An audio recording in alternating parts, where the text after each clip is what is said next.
뭐 죽음에 대한 삿띠경 두 개로 구성되어 있어서 오늘 독송한 경은 1번이지요. 죽음에 대한 삿띠를 닦고 많이 행할 때 큰 결실이 있고 큰 이익이 있고 불사로 들어가고 불사가 완성된다 라고 말하고 있어요. 뭐 보면 죽어야 한다라는 것을 중생인 한 벗어날 수 없다.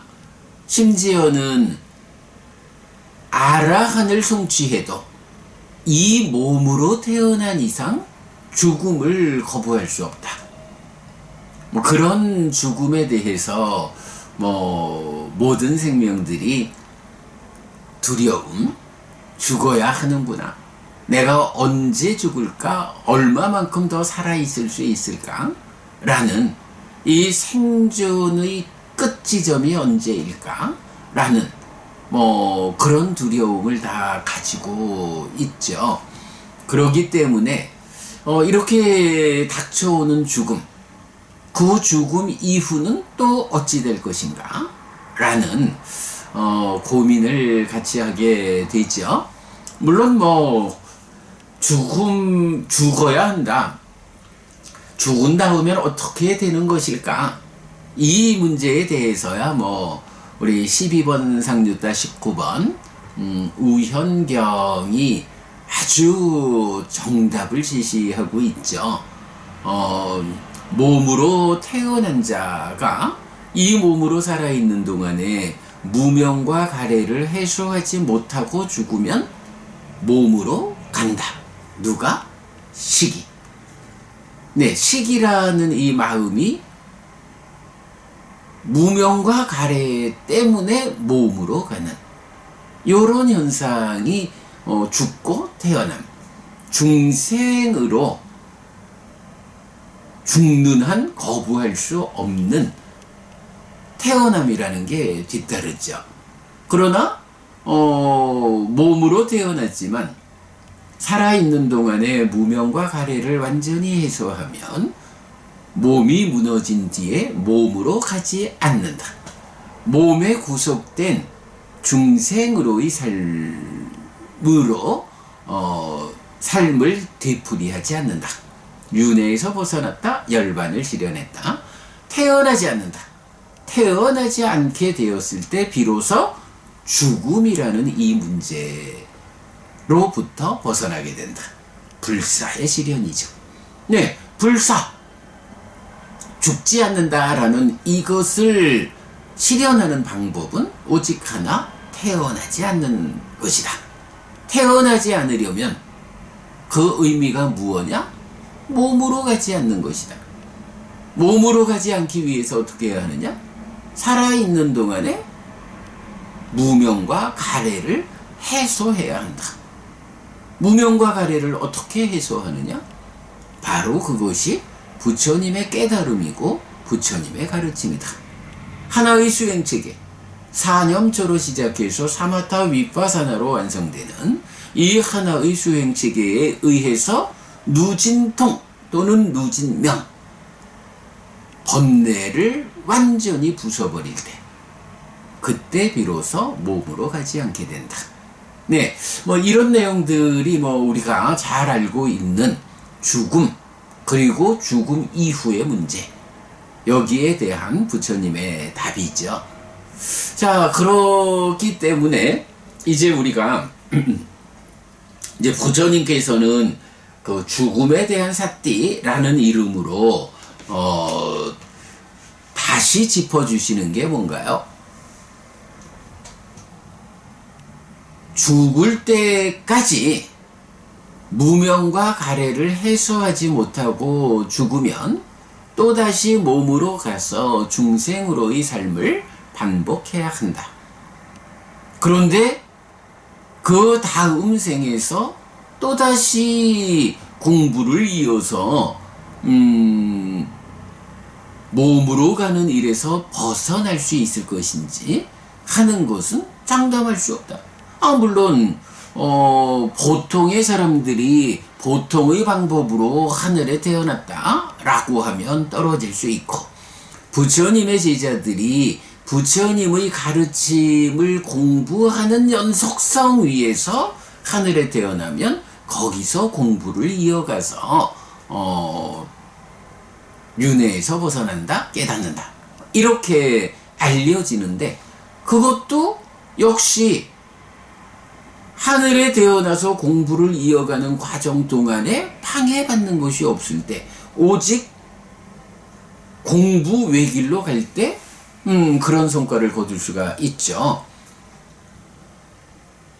그래서 기왕이면 내가 죽은 다음에 하늘에 태어나가지고 거기서 공부를 완성할 거예요, 요렇게 생각하는 것보다는 이 몸으로 살아있는 동안에 내가 공부를 완성해서 몸으로 가지 않는 삶을 실현할 거야. 요것이 가장 모범적인 경우죠. 물론 거기에 공부가 부족해서 죽은 다음에 하늘에 태어났다 라고 하면 그 하늘에서의 삶에서도 공부를 이어가서 완성할 수 있도록 삶의 방향을 명확히 해야 하지만, 그러나 산다는 것은 또 어떤 조건들이 닥쳐올지 모르니 가장 좋은 것은 지금 이 몸으로의 삶, 부처님을 만나고 부처님의 가르침에 의지해서 삶을 향상할 수 있는 이 조건이 갖추어졌을 때 우리가 그 일을 해내야 한다. 그런 측면에서 볼 때 이 몸이 무너지기 전에 공부를 완성하자. 그런데 이 몸이 얼마 동안이나 무너지지 않고 버텨줄 것인가? 나의 공부를 감당해 줄 것인가? 요 부분이죠.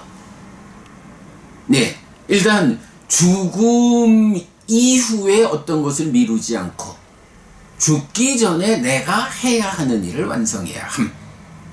이런 관점을 놓고 이제 부처님, 그런데 말이야, 우리가 노력해야 하지 않겠어? 아주 강한 노력을 통해서 무명과 가래를 부수고 몸으로 가지 않는 경지를 실현해야 하지 않겠어? 그런데 문제는 이 몸이 얼마나 유지해 줄까? 내가 죽음이라는 것이 언제 찾아올까?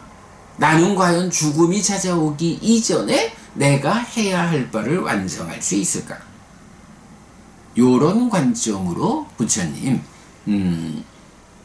죽음에 대한 삿대를 닦고 많이 행하라, 이렇게 말씀하시는 거죠. 죽음이 닥쳐오기 이전에 내가 해야 하는 일이 이렇게 있다라는, 해야 하는 일을 제시하고 이러한 일을 하기 위해서는 죽음이 닥쳐오기 전에 이 몸이 유지되고 있는 동안에 내가 일을 해야 한다. 그런데 정말로 이 몸은 내가 이 일을 마칠 때까지 유지되어 줄 수 있는가? 기다려 줄 수 있는가? 죽음이라는 것은 그렇게 내가 일을 완성할 때까지 기다려 줄 것인가? 네, 부처님 말씀은 현실은 그렇지 않다 라는 거죠. 현실이 그렇지 않으니 이 몸이 유지되는, 죽음이 나를 찾아오기 이전에 방일하지 말고 불방일한 삶으로 어여 공부를 완성해야 한다. 요렇게 이끌어 주시는 가르침이 죽음에 대한 사대경 1번이죠. 이제 그러니까 이제 전체적으로 그 병의 내용이 어떻게 돼요? 이 몸이 얼마가 유지될까? 죽음이 얼마나 가까운 시일에 닥쳐올까? 내가 해야 하는 일을 기다려주지 않고 닥쳐오는 죽음의 시기는 언제가 될까? 라는 요 관점에서 이제 제자분들이, 제가 말이죠, 부처님, 부처님 말씀하시는 그 죽음에 대한 삿대를 닫고 있거든요 라고 하면서 죽음에 대한 삿대를 닫고 있는데 그 죽음에 대한 삿대가 그 죽음에 대한 삿대를 통해서 이 몸이 얼마나 유지돼 줄 것인가, 죽음이 닥쳐오는 시기가 얼마만큼 짧은 것인가, 이제 요거를 말하면서 이제 그 비구들에 따라서 그러니까 8명의 비구가 이제 대답을 하는 거죠. 그럴 때 보면 첫 번째 비구는 어떻게 말하나요? 밤이나 낮 동안에 죽을지도 모른다. 그러니까 내가 어쩌면 오늘 하루밖에 못 살지도 몰라. 그러니 하루밖에 못 살고 죽으면 어떤 일이 생기나? 내가 또다시 몸으로 가가지고 중생으로의 삶을 가야 하는데 그 중생으로의 삶이 다시 시작한다라고 했을 때 그 다음 생에서 어떤 조건 가운데에 어떤 삶을 통해서 내가 다시 부처님 공부를 이어갈 것인지 이런 것이 장담되지 않아. 보장되지 않아. 그러니 어쩌면 하루밖에 못 살지도 모르는데 이 하루 안에 내가 공부를 완성해야 해. 이렇게 빨리 죽음이 닥쳐올 수 있으니 내가 방일하지 않고 정말로 불방일하게 공부에 매진해서 닥쳐오는 죽음 이전의 삶을 완성해야 해. 이런 긴박함, 다급함, 네, 이런 긴장감을 가지고 부처님 제가 공부하고 있어요. 이런 얘기가 있죠. 그랬더니 두 번째 비구는 밤이나 낮 동안 이런 하루도 길다. 나는 낮 동안에 죽을지도 모른다. 라고 하루의 절반 사이에 내가 죽을지도 몰라. 그러니 어쨌든 내가 공부를 완성하기 위해서 불방일해야 돼. 최선의 노력을 다해야 돼. 그런 불방일, 최선의 노력을 다하는 자세가 있을 때 그런 자세 가운데에 완성하지 못하고 죽더라도 이런 공부의 자세가 그대로 업을 잇는 자로의 중생의 특성에 따라 다음 세상에서도 공부를 이어서 거기서라도 깨달을 수가 있어. 이렇게 죽음에 대해서 접근하는 거죠. 자, 그런가 하면 세 번째 비구는 그것도 길지요. 나는 어쩌면 한나절 동안에 죽을지도 몰라요. 하루의 절반에 또 절반, 4분의 1의 시간 동안에 죽음이 닥쳐올지도 모르는 거야. 정말 나는 열심히 공부해야 돼. 불방일하게 교학과 수행이라고 하는 이 공부에 매진해야 돼. 이렇게 말하는 거죠. 자, 그런가 하면 이제 어떤 비구는 아이고 한나절 동안도 길어요. 나는 한 번 탁발 음식을 먹는 사이에 죽을지도 몰라요. 그러니 정말로 바쁘게 공부해야 해요. 라고 말하죠. 그랬더니 또 어떤 비구는 한 번 탁발 음식을 먹는 사이도 길어요. 나는 탁발 음식의 절반을 먹는 사이에 죽을지도 몰라요. 죽음이라는 게 이렇게 언제 닥쳐올지 모르는 거예요. 그러니 이 죽음이 닥쳐오기 전에 내가 해야 할 말을 해야 한다. 라는 그 간절함으로 공부해야 합니다. 이렇게 말하는 거죠. 자, 그랬더니 또 여섯 번째 비구는 에구 탁발 음식의 절반도 길어요. 아마도 4-5숟갈 씹고 삼키는 사이에 죽을지도 몰라요. 이렇게 긴박한 삶의 문제, 여기에 대해서 내가 놓치지 않고 긴장된 상태로 공부해야 하지요. 이렇게 말하는 거죠. 자, 이렇게 하루 동안 내지 4-5숟갈의 음식을 씹고 삼키는 사이, 우리가 생각하면 와, 나에게 내일이 없을 수도 있어. 그러니 오늘 해야 할 바를 해야 해. 이렇게 생각하는 사람만 해도 얼마나 훌륭한 실천가인가. 이럴 생각이 들 것 같은데 부처님은 거기서부터 시작해가지고 4~5숟갈을 씹고 삼키는 사이에 죽을지도 모른다. 이런 정도의 절박감을 가지고 있는 비구들에게 이 정도는 방일한 자다. 방일한 자고 번뇌들의 부서짐을 위한 죽음에 대한 사태를 느리게 닦는다. 그만큼 더 느린 거요. 더 간절해야 돼. 더 긴박감을 가지고 한시도 놓치지 않고 그야말로 죽음이 닥쳐올 것이요. 죽음이 언제 올지 몰라. 죽음이 오기 전에 내가 할 바를 해야 해.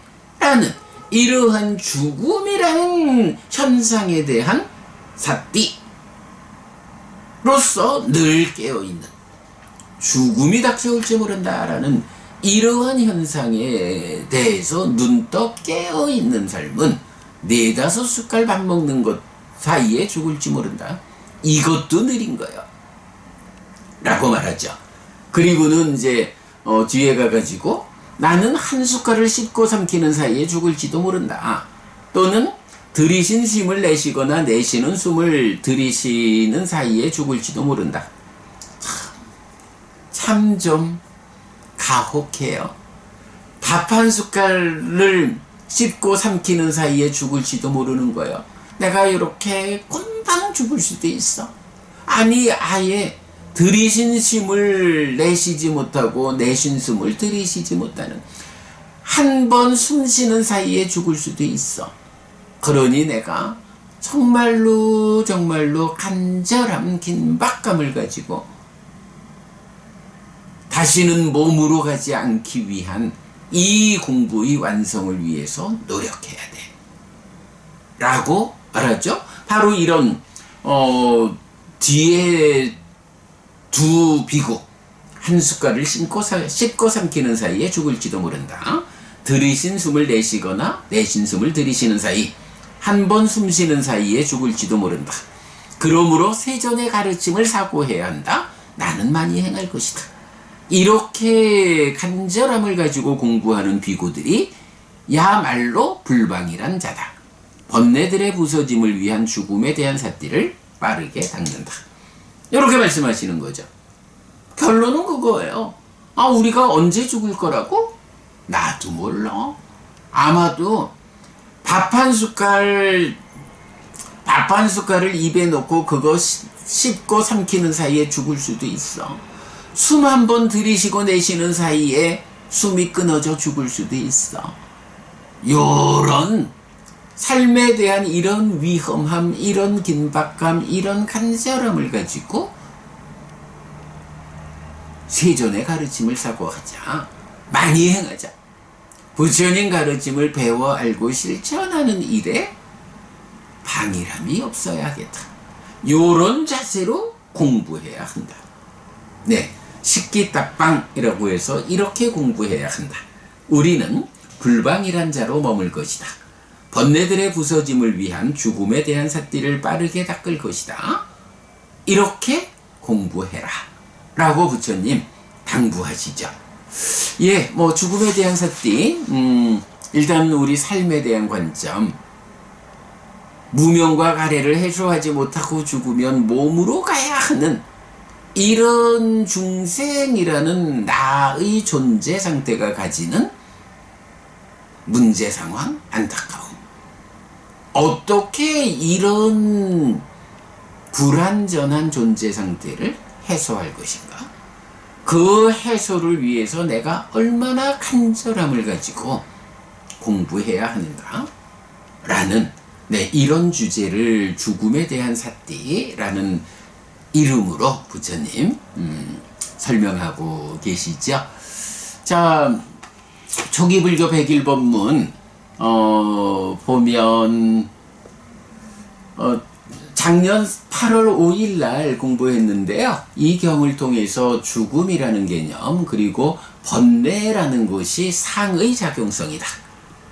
예, 뭐 번뇌라는 게 지금 여기 보면 불사라는 개념하고 그 번뇌들의 부서짐을 위한 죽음에 대한 사띠 해서 불사, 죽지 않음, 번뇌 두 가지 개념을 대표적으로 제시하고 있는데 자, 이건 작년 8월 5일 날 초기불교 100일 법문에서 죽음이라는 개념, 불사라는 개념, 그러니까 주제 1번 죽음과 불사, 그리고 주제 2번 번뇌와 번뇌의 부서짐, 이렇게 좀 자세히 설명드린 거 있어요. 요 나중에 링크 해드리겠습니다. 여러분 그 링크 참고해서 공부 더 하시기 바라고요. 자, 이렇게 아침 독서 마무리하고 이어서 상류단 이과야 공부하겠습니다.